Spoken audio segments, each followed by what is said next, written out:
Hi, ഇന്നത്തെ manifestation ടിപ്പാണ് break your pattern of thoughts.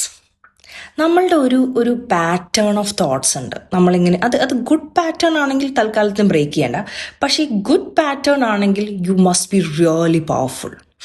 അല്ല, നിങ്ങൾ വീക്ക് ആവുന്നുണ്ടെങ്കിൽ, നിങ്ങൾ സാഡ് ആവുന്നുണ്ടെങ്കിൽ, നിങ്ങൾക്കിതൊക്കെ അത് പറ്റൂല എന്ന് തോന്നുന്നുണ്ടെങ്കിൽ, നമ്മളുടെ കുഞ്ഞി പ്രായം മുതൽ നമുക്ക് കിട്ടിയ അടികൾ, നമുക്ക് കിട്ടിയ ട്രോമകൾ, നമ്മളെ തന്നെ വിശ്വസിച്ച സമയത്ത് മറ്റുള്ളവർ നമ്മളെ വിശ്വസിക്കാതായപ്പോൾ, എക്സ്പെഷ്യലി നമ്മൾ ഏറ്റവും കൂടുതൽ സ്നേഹിക്കുന്ന ആൾക്കാർ നമ്മളെ വിശ്വസിക്കാതിരിക്കുമ്പോഴൊക്കെ നമ്മുടെ ഉള്ളിൽ വരുന്ന വൂണ്ടുകളുണ്ട്.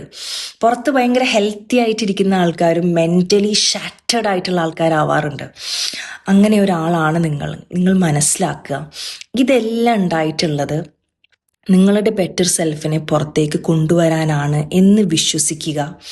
അതിൽ നിങ്ങൾ അക്നോളജ് ചെയ്യുക, ഹീൽ ചെയ്യുക, ലെറ്റ് ഗോ ചെയ്യുക. കാരണം നമ്മളെ ആരൊക്കെ ട്രോമ തന്നിട്ടുണ്ടോ അവർ ചിലപ്പോൾ മനഃപൂർവ്വം ആവില്ല. അവരുടെ ജീവിതത്തിൽ കിട്ടിയ ട്രോമ നമ്മുടെ മേത്തേക്ക് തന്നതാവാം. പക്ഷെ നമ്മളുടെ അടുത്ത ജനറേഷനേക്കോ നമ്മളുടെ ചുറ്റുമുള്ള ആൾക്കാർക്കോ ആ ട്രോമ കൊടുക്കാതെ നമ്മൾ സെൽഫ് ഹീൽ ചെയ്യുമ്പോൾ നമ്മൾ ഭയങ്കര ലൈറ്റ് ആവും. When you are light, manifestation becomes much easier. നമ്മളുടെ ഉള്ളിൽ ഒരുപാട് ബാഗേജ്, ഒരുപാട് വിഷമം, റിവഞ്ച് എടുക്കാൻ വേണ്ടി എൻ്റെ ജീവിതത്തിൽ സക്സസ്ഫുൾ ആവണം എന്നൊക്കെ വിചാരിക്കുന്നതിന് പകരം ഞാൻ ചെറുപ്പത്തിൽ വിചാരിച്ചിട്ടുണ്ട് കേട്ടോ, എന്നെ കളിയാക്കിയ ആൾക്കാർക്കൊക്കെ ഒരു പാഠം പഠിപ്പിച്ചു കൊടുക്കണം, അവരുടെ മുന്നിലൊക്കെ ഞാൻ ജയിച്ച് കാണിച്ചു കൊടുക്കണമെന്ന്. പക്ഷെ ഇന്ന് I have reach the state of mind. ഞാൻ ഈ ചെയ്യുന്നതെല്ലാം എനിക്ക് വേണ്ടിയിട്ടാണ്, ദൈവത്തിന് വേണ്ടിയിട്ടാണ്.